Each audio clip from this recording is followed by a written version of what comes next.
बिस्मिल्लाहिर्रहमानिर्रहीम। अस्सलामु अलैकुम वरहमतुल्लाहि वबरकात। अल्हम्दुलिल्लाह। आज हम सूरह बकरा की आयत नंबर 51 और आयत नंबर 52 पढ़ने और समझने जा रहे हैं। दुआ है अल्लाह रब्बुल इज़्ज़त हमें समझ कर अमल की तौफीक अता फरमाए।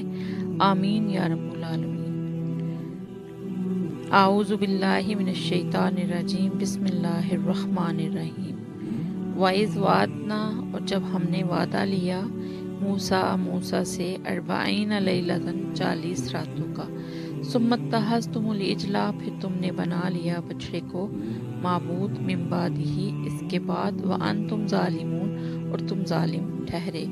वाइज़ वादना मूसा 40 लैलतन सुम्मत्तहज़्तुमुल इजला मिन बादिही व अंतुम ज़ालिमून।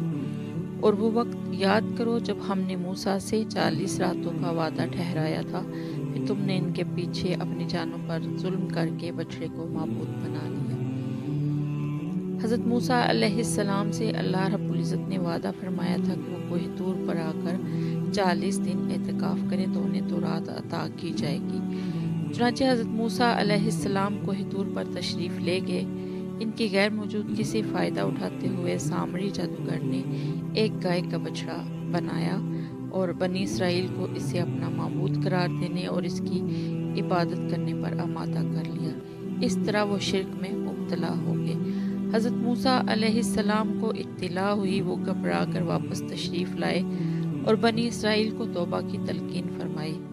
इस तौबा का एक हिस्सा ये था कि बनी इसराइल में से जो लोग इस शिर्क में मुलव्वस नहीं हुए थे वो मुलव्वस होने वालों को कत्ल करें। चुनांचे उनकी एक बड़ी तादाद कत्ल की गई। इस तरह उनकी तौबा कबूल हुई। सुम्मा अफ़ौना अन्कुम मिन बादि ज़ालिका लअल्लकुम तशकुरून, फिर इसके बाद हमने तुमको माफ़ कर दिया ताकि तुम शुक्र अदा करो।